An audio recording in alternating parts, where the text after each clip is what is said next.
Good morning everyone. In the previous slide we have discussed about the size and the weight of the bricks and the classifications of the bricks. Okay.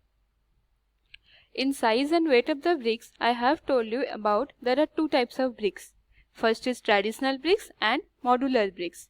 You have seen in all the types of construction houses or in constructions of buildings the edges are of smooth and sharp, so we can say that it is of a standardized bricks. Okay, and also we can say it is of a modular bricks. I have shown you in the here in the diagram, that is header and stretcher. The width of the brick is known as header and this length of the brick is known as stretcher, and here it is the uppermost portion of the brick. You can see here where the manufacturing of it has been given. So we can say that it is frog.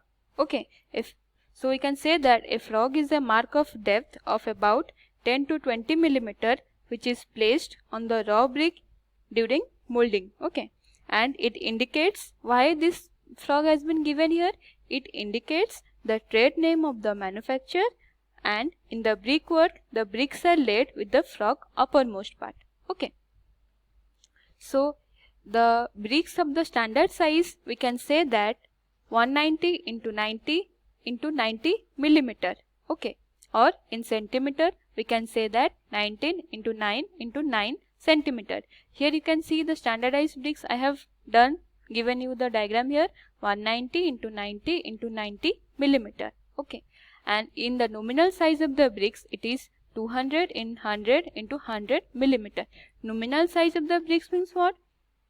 It mainly includes the mortar thickness of the brick. Okay, so we can say that the nominal size of the brick is 200 into 100 into 100 millimeter, or in centimeter we can say that 20 into 10 into 10 centimeter. Okay, after that we will be discussing about qualities of the good building bricks. Okay, how we will know that it is of a good building bricks or not, how we will use these bricks in our construction houses or in construction of our buildings.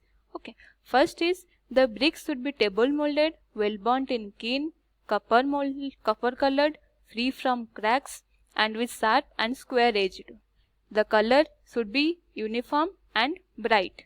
Okay, so we can say that these bricks should be of table molded. While molding it is of a table molded bricks, and it should be well burnt in kiln, and it is copper colored and it is free from any cracks. There should not be any cracks, and with sharp edge and square edged. The color should be of uniform and bright.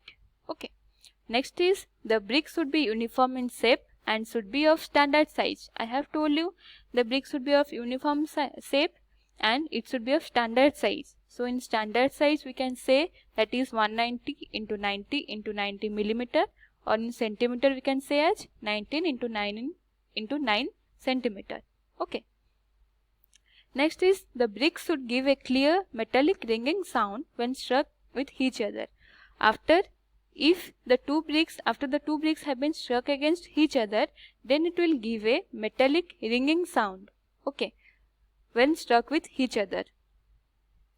After that, the brick should not absorb water more than 20% by weight for the first class brick and 22% by weight for the second class brick when soaked in cold water for a period of 24 hours. Okay, after 24 hours it has been soaked in water, the brick should not absorb water, that is more than 20% by weight for the first class brick and 22% by weight for the second class brick. Okay, so we can say that in first class brick it will take 20% and in second class brick it will take 22%. Okay, after it is soaked in 24 hours in cold water. Next is no bricks should have crossing strength below than 5.50 Newton per millimeter square. In the bricks it should have the crossing strength, it is below than 5.50 Newton per millimeter square. Thus, these bricks when soaked in water for 24 hours should not show deposits of white salts when allowed to dry in shade. So we can say that after it is soaked for 24 hours, it should not so deposits of white salts when allowed to dry in shade. Okay, and in the bricks you can say that it's the crossing strength or the compressive strength of the brick, it will not less than 5.50 Newton per millimeter square. Okay. Next is it should not break into pieces when dropped flat on hard ground from a height of about 1 meter. If we take the brick or it is or when it is dropped from about a height of 1 meter, it will not break into pieces. So we can say that it is of a good quality of the brick. Okay. If it will break the brick into small pieces when it is dropped from a height of about 1 meter, then we can say that it is not of a good quality of the building brick. Okay. Next is it should be sufficiently hard. No impression should be left on the brick surface when it is scratched. Okay, I have told you in the first class brick, I have told you about that when if we give a impression on the fingernail, it will be not there. So we can say that it is of a first class brick and it is sufficiently hard. So here we can say that in the good quality of the brick, no impression should be left on the brick surface. Okay, or when it is scratched, no impression should be left. Next is it should have low thermal conductivity and it should be soundproof. Okay. So we can say that it should have low thermal conductivity and it should be of soundproof. The brick should be of soundproof. Okay. So this we have been read about the qualities of the good building bricks, and here are some of the assignment questions of the chapter 2, that is bricks. First is, what do you mean by modular bricks? Okay, I have discussed with you about what do you mean by modular bricks. The bricks which are standardized is known as modular bricks. Okay, we can say that the bricks which are of a standard size, we can say that it is of a modular bricks. Okay. Next is, what is frog in bricks and what is its objective? I have told you about what is frog in bricks. A frog is a mark of depth of about 10 to 20 millimeter which is placed on the brick during molding. Okay, and its objective is it indicates the trade name of the manufacturer, and in brickwork the bricks are laid with the frog uppermost. Okay. The third question is, explain the different operations involved in the brick manufacturing processes. I have discussed about you what are the different operations involved in the brick manufacturing processes. First is preparations of the clay brick. Next is molding of the bricks. Third is drying of the bricks, and last one is burning of the bricks. I have told you about all of this. In preparation of bricks, we have 6 processes. First is unsoiling, digging, cleaning, tempering, weathering, blending.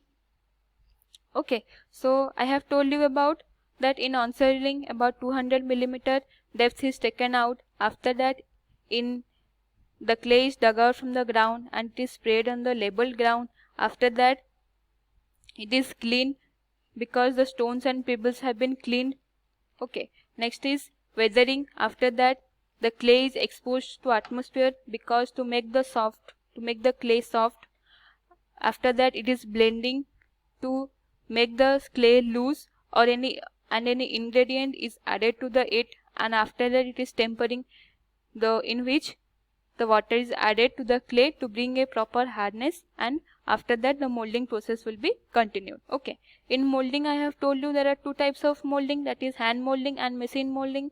And in hand molding the bricks are molded by the hand or by the laborers, and in machine molding the bricks are done by the machine. Okay, I have discussed with you all. Next is drying of the bricks. In drying of the bricks I have told you the bricks are placed along the edges, not along the surfaces. Okay, next is burning the bricks. In burning the bricks I have discussed with you about the temperature of range of 900 to 1200 degrees Celsius. The bricks have been burnt. Okay, next is comparison between Boole trench and Hoffman kiln. I have discussed with you the Boole trench and Hoffman kiln. Next is write down the properties of first class and second class brick. In the first class brick I have told you, and in second class brick I have also discussed with you. Okay, So if any doubt occurs, so you can ask me. Okay, thank you.